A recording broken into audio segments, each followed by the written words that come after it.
recevoir aujourd'hui Monsieur Philippe Ram dans notre studio pour justement parler des solutions architecturales dans le secteur du bâtiment qui est responsable de 37% des émissions mondiales de CO2 pour faire face aux vagues de chaleur de plus en plus extrêmes. Et vous êtes donc vous êtes un architecte de renommée internationale et on vous connaît notamment pour avoir développé une approche de l'architecture météorologique qui s'appuie sur l'importance du climat et de la météo dans la conception des bâtiments.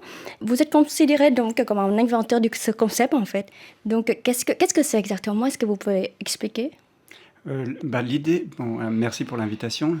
L'idée d'architecture météorologique, c'est en fait de revenir finalement aux fondamentaux de l'architecture. Parce que pourquoi on a besoin d'un bâtiment?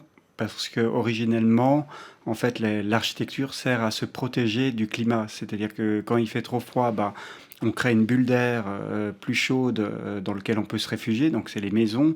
Et puis quand il fait trop chaud, on se met à l'abri du soleil et puis on cherche à rafraîchir. Donc originellement, l'architecture, ça sert à ça.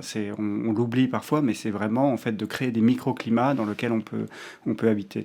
Et puis aujourd'hui, en fait, comme vous l'avez dit, les 37-39% des émissions de CO2 proviennent du bâtiment. Et donc, l'architecture et les bâtiments sont en première ligne dans cette responsabilité du réchauffement climatique. Donc, on se dit que l'architecture, elle est entre une origine climatique et des conséquences climatiques avec le réchauffement climatique. Donc, pourquoi on ne pourrait pas utiliser le climat pour dessiner les bâtiments plutôt que la géométrie ou les analogies, les métaphores comme on l'a fait jusqu'à présent. Donc, l'idée d'architecture météorologique, mais j'ai appelé ça aussi architecture climatique, c'est de se dire, utilisons les phénomènes climatiques ou météorologiques comme la convection thermique, la conduction thermique, l'évaporation, la radiation et puis plein de différents sujets comme l'émissivité thermique ou l'effusivité thermique pour dessiner les bâtiments et choisir les matériaux. Donc dessiner les formes en fonction de ces phénomènes climatiques et choisir des matériaux en fonction aussi de leur valeur thermique ou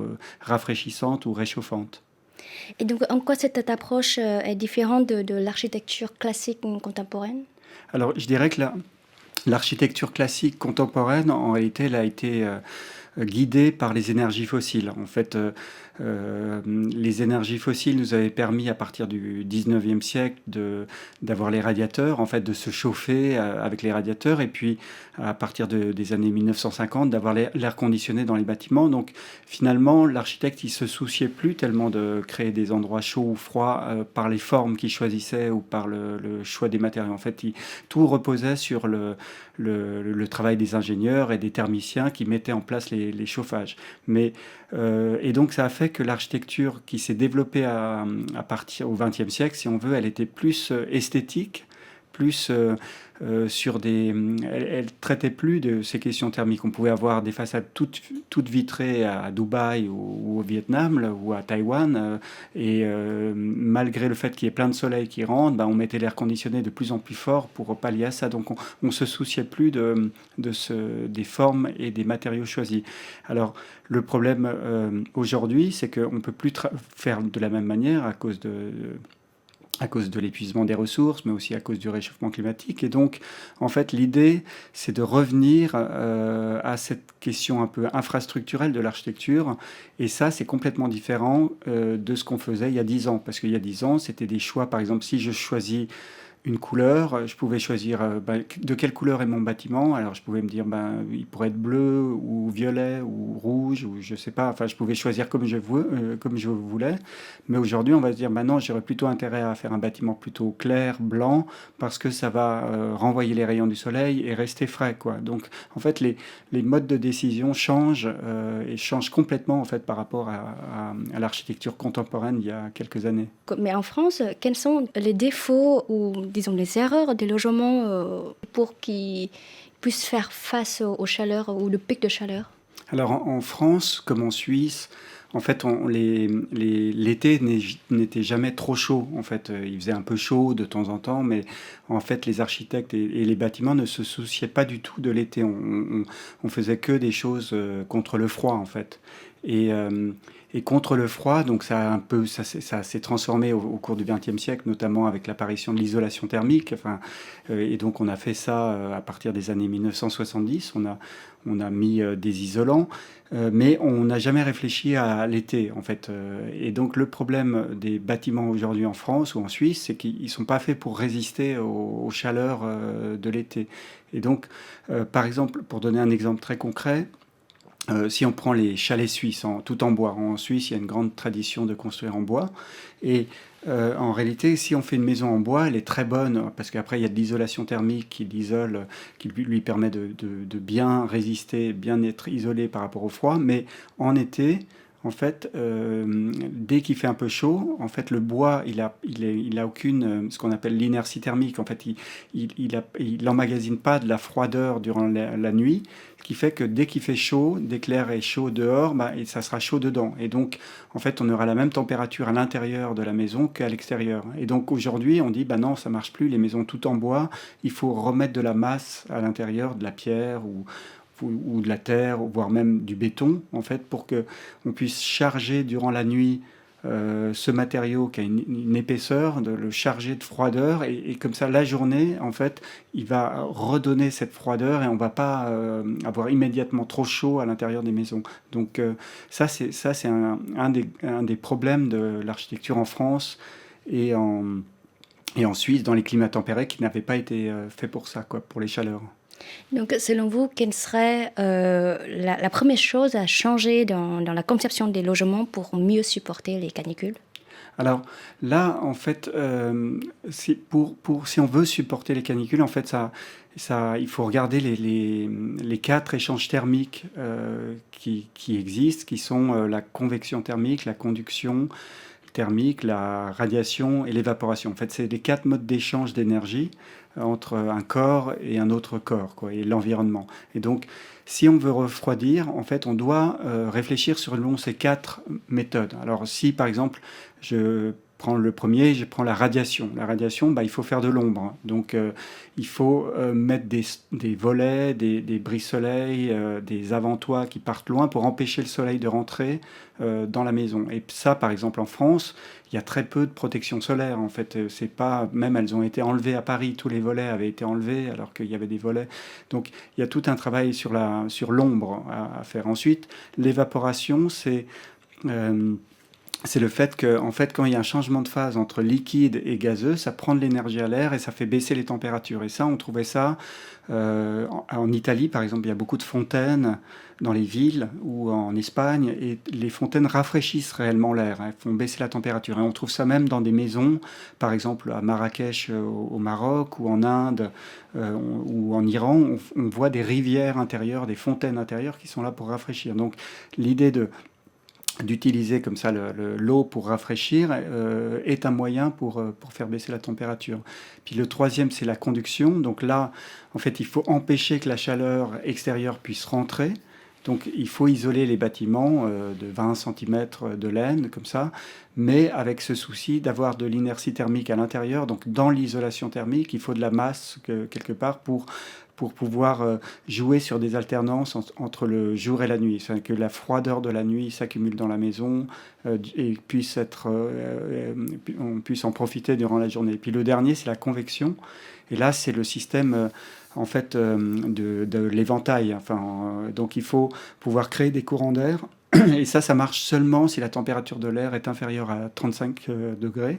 En fait, parce qu'après, si c'est supérieur à la température de la peau, s'il fait 40 degrés, ça ne sert à plus rien les courants d'air parce que ça fait comme un sèche-cheveux. Donc, mais si c'est inférieur à 35 degrés, en fait, il faut créer des courants d'air dans la maison. Et puis après, essayer aussi d'évacuer l'air chaud en hauteur. Alors, par exemple, en Thaïlande, on voit sous les plafonds, on voit des fentes qui permettent à l'air chaud de sortir et donc on reste un peu au frais en bas. Mais on trouvait ça aussi en Italie avec le Panthéon à Rome, à un trou qui permet à l'air chaud de sortir comme ça. Donc ça, c'est des stratégies par convection. Et puis on peut aussi accélérer l'air. Alors ça, c'est assez subtil, mais on peut aussi faire, parce que plus l'air est en mouvement, plus on est rafraîchi. Enfin, avec l'éventail, plus on bat fort, plus ça nous rafraîchit. Donc on trouve des maisons, par exemple à Sumatra, qui ont des toitures qui se baissent et qui compressent, décompressent l'air et permettent d'accélérer l'air et d'accélérer, si on veut, le mouvement de rafraîchissement. Donc, en fait, si on veut, pour résoudre le problème de la chaleur, en fait, il faut regarder le bâtiment existant ou concevoir le bâtiment selon ces 4 éléments, puis après, on peut les assembler ensemble et c'est comme ça qu'on peut trouver des solutions pour rafraîchir. Mais finalement, les solutions que vous avez mentionnées là, c'est ancien aussi, c'est historique. Oui. C'est Oui. pas forcément contemporain, c'est pas forcément innovatif. Oui. Alors oui, tout à fait. En fait, c'est ça qui est aussi assez intéressant parce que bien sûr qu'on peut se dire, on va mettre de l'air conditionné. Plus il va faire chaud, plus on mettra l'air conditionné de manière forte. Mais le problème de ça, c'est que l'air conditionné, d'une part, ça rejette de l'air chaud dans la ville, et donc ça réchauffe encore plus. Et puis, il peut y avoir des pannes de courant. Et donc, si on dépend que de ça, ça peut être problématique. Donc, c'est pour ça qu'on doit regarder aussi des solutions sans air conditionné. Et là, en réalité, c'est vrai qu'on se retourne vers les solutions du passé qui existaient dans les latitudes plus chaudes, puisque en réalité, avec le réchauffement climatique, on dit qu'il y a un glissement des climats entre l'équateur et les pôles. En fait, on dit que le glissement, il est d'1 mètre par heure. En fait, les températures plus au sud montent d'1 mètre par heure, comme ça. Et donc, le climat tempéré qu'on a en France, qu'on avait autrefois en France, il monte en Allemagne, en Angleterre. Et puis là, on se retrouve avec des climats plutôt du sud de l'Europe ou du nord de l'Afrique, voire même après des climats aussi tropicaux, puisqu'on sait par exemple qu'il y aura des grosses pluies dans les autres saisons, et puis des sécheresses, donc c'est semi-aride, subtropical, tropical, et c'est ça le nouveau climat qui arrive en France. Et ce qui est intéressant, c'est que j'ai des collègues à Hong Kong ou en Indonésie avec qui j'ai discuté de ça, et eux aussi souffrent en fait du réchauffement, c'est-à-dire que le climat devient partout plus chaud, et donc finalement on peut voir que si on veut, le climat équatorial, il est en train de monter vers le climat tropical. Le climat tropical, il se déplace vers ce subtropical. Subtropical, ça se déplace dans les climats tempérés. Et puis, à l'équateur, en fait, il y a un nouveau climat qui est en train d'arriver, qui n'a jamais existé sur la Terre. Et on pourrait presque se dire que ce climat, c'est le climat de Vénus. Enfin, c'est plus parce que entre le Soleil et la Terre, il y a Vénus, la planète d'après, donc c'est une sorte de vénézualisation de l'équateur. Et puis, tandis que les climats tropicaux, eux, sont en train de s'équatorialiser comme ça. Donc ça veut dire que partout, en fait, on doit modifier en fait les formes des bâtiments, les solutions pour résister à ces chaleurs qui montent partout sur la planète. Mais donc pour vous, les solutions que vous proposez, c'est plutôt une architecture, disons, passive qui suit un peu les lois de la physique. C'est un peu la conception de bioclimatique. Oui, oui, oui, je pense que c'est ça. Je pense que c'est important de comprendre les lois de la physique comme ça, et avec ça, on peut faire du design, hein. C'est-à-dire que, pour expliquer un peu ça simplement, par exemple, le parc qu'on a fait à Taïwan, à Taichung, en fait, tout le plan général, il est dessiné par rapport au vent qui viennent du nord. En fait, on a fait en sorte on a regardé où est-ce que les vents allaient être plus forts et moins forts. Et puis là où c'est plus fort, on sait que ça va nous rafraîchir parce qu'il y a du vent. Et puis on plante des arbres pour se mettre à l'ombre. Et donc on vient doubler l'effet de rafraîchissement par convection et par radiation. Et donc c'est une étude, si on veut, scientifique, mais qui après permet de dessiner des formes. Puis pour donner un autre exemple, par exemple, on pourrait dire, comme on sait que l'air chaud monte et l'air froid descend, on va faire plutôt des pièces d'hiver vers le haut et des pièces d'été vers le bas. Par exemple, pour donner un exemple, moi je prends le RER pour venir ici, le train donc depuis Paris pour venir ici, et en fait il y a 2 étages dans le train, il y a un étage en bas et un étage en haut, et en été c'est plus intéressant d'aller en bas parce qu'il fait plus frais qu'en haut, parce que tout l'air chaud monte en haut. Donc si on veut être au frais, c'est mieux d'aller dans les sous-sols, dans les parties basses de la maison, et puis dans les parties hautes, laisser sortir l'air chaud, quoi. ce sont les solutions, disons, théoriques. Et en réalité, est-ce que c'est réalisable En en fait, ce France? que je suis en train d'énoncer, en réalité, il y a beaucoup d'exemples, qu'on comprend scientifiquement ou théoriquement, si on veut, mais en réalité, on les retrouve appliqués déjà dans les bâtiments anciens d'avant l'air conditionné. Comme ça, par exemple, il y a énormément de maisons dans les climats tropicaux qui se laissent traverser par le vent. Donc elles sont orientées dans le vent, par exemple. On sait que le vent peut rentrer et puis les cloisons sont faites de telle manière qu'il y ait des trous comme des persiennes, enfin, pour que le vent puisse rentrer dans la maison et ressortir. Et donc, ça, c'est des choses qui, en réalité, ont déjà été appliquées.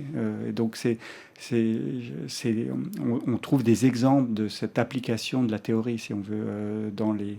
Et puis, aujourd'hui, en fait, l'architecture contemporaine, je pense elle n'a pas forcément besoin de se distinguer de l'architecture ancienne. En fait, il n'y a pas forcément ce besoin-là. En fait, je pense que c'est les conditions matérielles qui changent, c'est-à-dire que tout d'un coup, il y a des critères, par exemple, ben, on veut aussi, alors parce qu'il ne faut pas qu'on oublie qu'on doit toujours diminuer les émissions de CO2, et donc on doit toujours faire en sorte de limiter l'empreinte carbone, par exemple, des matériaux, et se dire, bon, ben, je vais choisir du bois plutôt que de l'acier, ou de la pierre plutôt que du béton, pour limiter les émissions de CO2, et puis après, avec ça, bah, je vais ventiler, je vais faire en sorte que la maison fonctionne autant en hiver qu'en été, avec moins d'énergie.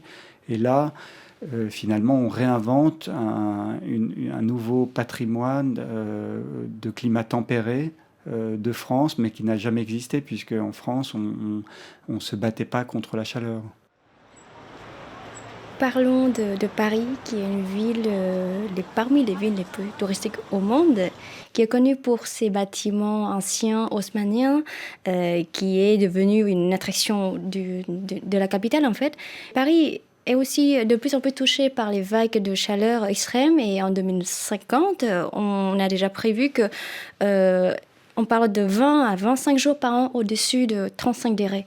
Et donc, quelles sont pour vous les vulnérabilités propres à une ville comme Paris face aux canicules? Bah oui, en fait, c'est des villes qui n'ont pas été conçues pour résister à ces températures. Donc, la pierre des immeubles haussmanniens, ben, en fait, la conduction thermique des murs en pierre, elle est très forte dans le sens où l'air chaud, la température extérieure peut traverser assez facilement. Et puis, s'il fait chaud la nuit aussi, donc on va avoir chaud à l'intérieur. Et puis, une fois qu'il fait chaud, ben, on peut plus rafraîchir si on veut.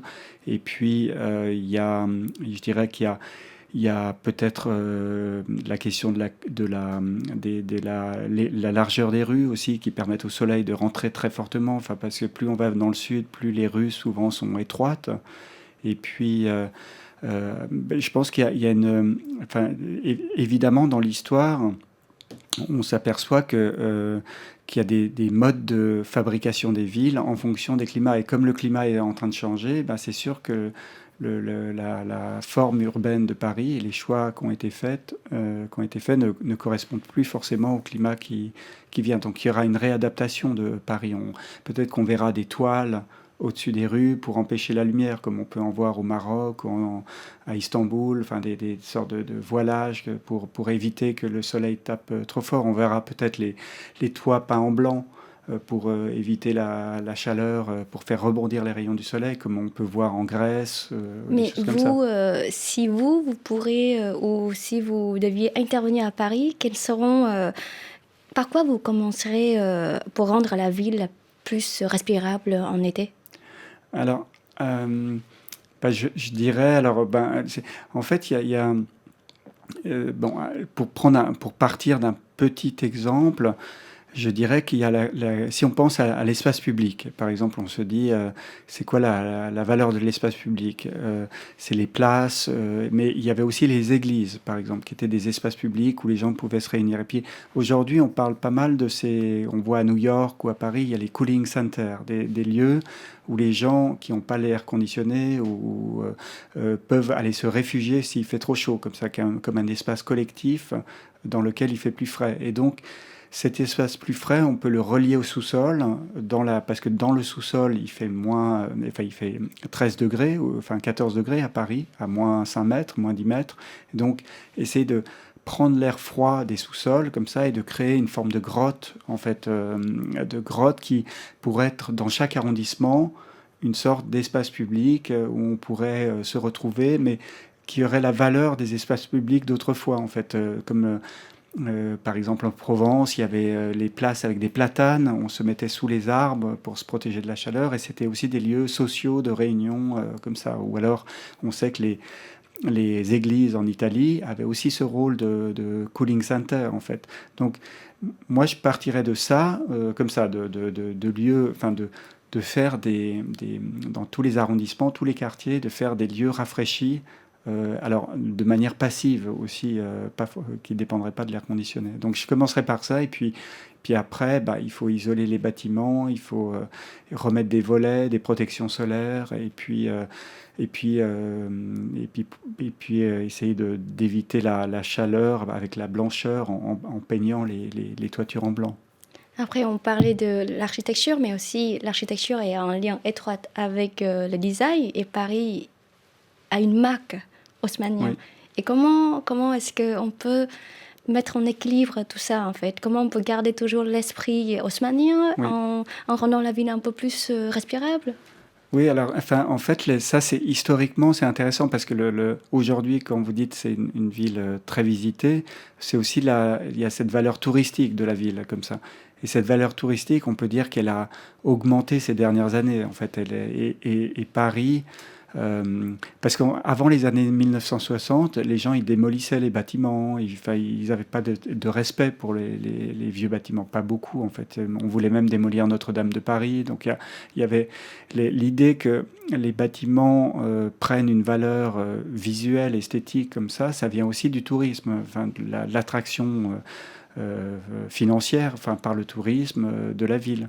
Donc, à un moment donné, est-ce que cette attraction, elle va toujours perdurer? Peut-être qu'à un moment donné, on a trop chaud, on a réellement trop chaud, et on doit peut-être abandonner un peu cette vision touristique de la ville et se dire, on doit la penser différemment. C'est possible qu'il y ait des changements comme ça, et peut-être les gens voyageront moins, il y aura peut-être... Mais, mais, euh, mais sinon, effectivement, le problème des façades haussmanniennes, c'est que les décorations sont à l'extérieur, la pierre est à l'extérieur, donc on ne peut pas isoler par l'extérieur, on est obligé d'isoler par l'intérieur. Et si on isole par l'intérieur, il faut penser aussi l'inertie thermique à l'intérieur, donc remettre de la pierre, remettre des choses comme ça, quoi. Mais je pense qu'il y a des solutions, enfin, pour pallier à ça. Et puis aussi, peut-être, s'il y a des possibilités de rafraîchir avec de l'eau de pluie qui pourrait être récupérée, d'augmenter les fontaines, d'augmenter comme ça l'évaporation de la ville, et puis de protéger du soleil, quoi. Et puis peut-être ouvrir au vent, mais pour avoir plus de courant d'air. Vous avez parlé aussi de le fait de pouvoir blanchir les toits. Et aussi de l'isolation. Enfin, du coup, ça va prendre peut-être de la place dans l'espace extérieur. Est-ce que ça peut être des contraintes aussi? Comment est-ce que les gens acceptent, ou la ville accepte de tels changements? Alors, historiquement, il y a aussi des moments où on a abandonné certaines villes. Enfin, c'est-à-dire que, par exemple, on sait que quand il y a eu le petit âge glaciaire, c'était le contraire, ça se réchauffait pas, mais ça s'est refroidi c'est en 1300 au XIVe siècle, en fait. Il y avait des villes pour les Vikings, les Normands, qui étaient beaucoup plus au nord, et en fait, ils ont changé de ville, ils sont descendus plus au sud. En fait, ils ont abandonné l'ancienne capitale, et ils ont été dans des endroits plus chauds parce qu'ils avaient trop froid comme ça. Donc c'est sûr c'est sûr qu'il peut y avoir des phénomènes comme ça de migration, en fait. Bon, là, en France, c'est encore tempéré, mais il y a peut-être des parties de la France qui deviennent... On voit dans les projections qu'il y a des parties qui vont rester un peu plus fraîches de la France, et peut-être que ces parties plus fraîches vont devenir plus attractives que des parties qui vont se réchauffer. Donc il y aura peut-être des migrations en France vers d'autres villes que Paris ou Bordeaux. Je crois que la Bretagne, Normandie, elle est un peu épargnée avec le réchauffement. Vous parliez en 2050, 2100, comme ça on voit que que c'est pas tout à fait égal. Enfin, donc peut-être qu'à un moment donné, la Bretagne ou la Normandie vont devenir plus attractif. En tout cas, il y aura des températures plus faibles. Il y a d'autres villes, même si on descend plus au sud, Grenoble, par exemple, il fait chaud, ou Bordeaux. Donc voilà, il peut y avoir, en tout cas, historiquement, il y a eu des déplacements comme ça, où une ville perd un peu de son importance parce qu'elle devient invivable. Mais après, avant ça, effectivement, il y a des solutions architecturales pour ça et urbaines. Vous avez mentionné tout à l'heure le parc météorologique de Taichung que vous avez participé à la conception. Et d'après vous, quelles seront les leçons à tirer de ce projet pour les villes européennes comme Paris peut-être? Oui, quand on a fait le projet, quand on a gagné en 2011, en fait, c'est vrai que la chaleur, elle était, enfin, c'était à Taïwan, c'est tropical, enfin, et donc en fait, on a mis en place des solutions pour rafraîchir. Et c'est vrai que, en fait, aujourd'hui, les solutions auxquelles on avait réfléchi sont devenues celles de Paris, mais à l'époque, c'était pas le cas. Donc, la question du vent, ça, on a utilisé, par exemple, on travaille pour la ville d'Aix-en-Provence, donc dans le sud de la France, et sur un projet urbain. Et là, le projet urbain qui va se construire, en fait, il est fermé au nord, il bloque les vents, en fait. Et donc, nous, on a proposé d'ouvrir les îlots pour que le vent du nord, qui est froid, puisse rafraîchir toute la ville, tout le nouveau quartier. Et donc, ça, c'est un gros changement, en fait, de laisser passer le vent. L'autre chose aussi, par exemple, dans ce projet d'Aix-en-Provence, alors ça revient sur la question de Paris et des murs haussmanniens, c'est-à-dire le problème de la pierre à l'extérieur, c'est que durant toute la journée, ça absorbe la chaleur. En fait, il y a les rayons du soleil, mais il y a aussi la chaleur s'il fait 40 degrés. Comme ça, la pierre devient de plus en plus chaude durant la journée. Puis quand la nuit arrive, toute cette chaleur qui est emmagasinée dans les murs, elle ressort et donc il fait chaud toute la nuit. Enfin, il fait chaud jusqu'à 2 heures du matin parce qu'il y a toute cette chaleur de la journée qui ressort. Et donc, c'est pas une bonne idée d'avoir des murs en pierre en fait, parce que ça crée quand on va se coucher le soir, en fait, on ouvre la fenêtre, il fait toujours très chaud dehors, quoi.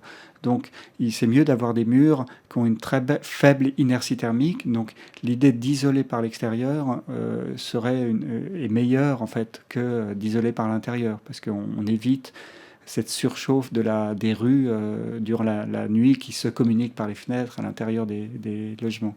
Quels seront donc les matériaux les plus, disons, potentiels pour pallier ça? Alors là, il y a la notion, par exemple, d'émissivité thermique ou d'effusivité thermique qui est intéressante. L'effusivité thermique, c'est la capacité d'échange d'un matériau avec un autre quand on le touche, par exemple. Et si je touche du marbre ou de la pierre, comme ça, je le sens froid, quoi. Si je touche de la laine ou du bois, je sens chaud. Donc, en fait, quand il fait chaud, c'est mieux d'avoir à l'intérieur du marbre ou de la pierre, comme ça, parce que ça va rafraîchir. Parce que si j'ai du bois, en fait, je ne peux pas me perdre de la chaleur dans le bois. Donc, pour l'été et pour l'intérieur des maisons, c'est mieux d'avoir des sols en pierre. Et puis en hiver, on met un tapis en laine par-dessus et on garde les pieds au chaud, comme ça. Donc ça, c'est l'effusivité thermique. Et en fait, effectivement, dans l'histoire, on voit que les églises en Italie, elles avaient des sols en marbre avec cette idée de rafraîchir en été. Puis après, il y a l'émissivité, en fait, il y a des matériaux qui rayonnent ou pas la chaleur sur nous. Et donc, c'est mieux s'il fait très chaud, 40 degrés, c'est mieux que le matériau qui est en face de nous ne rayonne pas parce que sinon, ça va nous donner de la chaleur en plus. Donc, il y a des choix de matériaux qui peuvent être donnés par ces notions de diffusivité thermique ou d'émissivité thermique. Et là, est-ce que dans vos travaux, est-ce que ça existe des contraintes réglementaires ou des contraintes économiques ou politiques? Oui, alors il y a au départ, c'était plus, on se battait plus pour limiter les émissions de CO2, donc il y avait l'isolation thermique ou essayer de mieux gérer la ventilation des bâtiments, des choses comme ça. Et puis, mais maintenant, l'idée de confort thermique, confort d'été, en fait, il est présent aussi en tout cas, enfin, pour les architectes, il est aussi en demande aujourd'hui de regarder ça. Mais c'est des choses qui viennent aujourd'hui, quoi, qui n'étaient pas présentes il y a quelques années. Donc, je dirais que en fait, pour les règlements, en fait, c'est très bien, enfin c'est bien, et puis, mais nous, en tant qu'architecte, on doit aussi imaginer qu'est-ce qu'on peut faire avec ces règlements et faire preuve d'imagination, enfin faire preuve de... Donc voilà, on peut dessiner les maisons pour que ça soit comme des courants d'air, hein, ou se dire, voilà, je vais faire une maison courant d'air, ou je vais faire une maison grotte, ou une maison voilà, qui me permet de me rafraîchir. Et là, je peux choisir des formes, faire des hauts plafonds quand il fait chaud, des bas plafonds quand il fait froid, ou monter dans la maison et puis orienter l'air comme ça et faire de la lumière, une lumière d'été, une lumière d'hiver, comme ça, qui serait à des endroits différents de la maison. Et donc tout ça, ça, finalement, ça nous permet d'être très créatifs en tant qu'architecte, en retrouvant en fait une réalité matérielle qui avait été perdue avec l'air conditionné et le chauffage. Et quelle sera pour vous une ville désirable et habitable en 2050 et qui est capable de résister aux vagues de chaleur tout en restant ouvert, écolo et aussi respirante? Oui, bah, ça c'est sûr que la localisation géographique va être importante, c'est-à-dire qu'il y a des villes, enfin des villes qui vont devenir désagréables en été, quoi. On n'aura pas envie d'aller parce qu'il fait chaud, il fait trop chaud. Donc il y aura peut-être finalement des villes qui sont dans les montagnes peut-être, ou qui sont plus au nord, ou comme ça avec l'idée qu'on va chercher de la fraîcheur et aller à d'autres endroits, quoi. Mais après, c'est clair qu'il va y avoir les villes ont été conçues, elles sont très minérales, donc elles emmagasinent beaucoup la chaleur, comme ça. Donc ça fait il y a peu de... Voilà, elles montent en température très vite. Donc c'est sûr il y a un gros travail à faire là-dessus, mais voilà, on peut imaginer que les rues vont être plus étroites, plus blanches, avec plus de vent, plus de fontaines, plus de protection solaire. C'est ça un peu la ville du futur. Si on peut comparer la conception bioclimatique dans les pays européens, quels seront votre constat? Alors, je pense que la question climatique, elle vient aujourd'hui. En fait, les architectes contemporains sont de plus en plus intéressés par ça et sont de plus en plus travaillent avec ça en fait aujourd'hui. Donc, mais ça vient seulement depuis 2 3 ans en fait. C'était pas le sujet principal. Donc il y a un changement complet du design lié à ça. Et ça partout aussi, hein, en fait, pas seulement en France, mais aussi certainement au Vietnam, certainement enfin, en Thaïlande. Là, on a travaillé en fait avec l'université de Singapour, on a travaillé avec l'université de la Tunisie pour faire cette biennale qu'on présente en ce moment à Versailles, la biennale d'architecture et de paysage. Et en fait, eux aussi souffrent de ça, et donc ils regardent aussi ça. Et donc, je dirais qu'il y a tout un glissement d'une architecture qui était vraiment plus esthétique vers une architecture qui est plus thermique, en fait. Donc, il y a un changement, en fait, d'intérêt de la profession. Comment vous, personnellement, vous équilibrez ces deux côtés esthétiques et climatiques? Oui, je dirais que au XXe siècle, on a trop cru que l'esthétique était indépendant. En fait, enfin, en France, il y a c'est il y a toute une histoire en fait de ça. C'est-à-dire que au départ, en fait, la beauté, elle est liée à la commodité et la solidité. En fait, c'est-à-dire que quelque chose qui a une belle structure, enfin, qui est une structure qui est pas trop lourde ou qui est bien faite parce qu'elle utilise peu de matière et est très efficace comme ça. Et puis après, quelque chose de commode, c'était quelque chose où il fait frais l'été et où il fait chaud l'hiver. Bah, finalement, si on fait bien ça, ça devient beau. Enfin, mais au XXe siècle, comme finalement on se souciait plus de la solidité parce que c'était le béton armé qui faisait ça, et puis on se souciait plus de la commodité parce que c'est l'air conditionné, le chauffage central qui faisait ça, ben, la beauté est devenue indépendante. On a cru que c'était qu'une décision culturelle, enfin, que c'était qu'il n'y avait plus de rapport avec l'infrastructure matérielle. C'était une pure idée superstructurelle, selon des critères esthétiques, mais absolument plus reliée à des questions matérielles.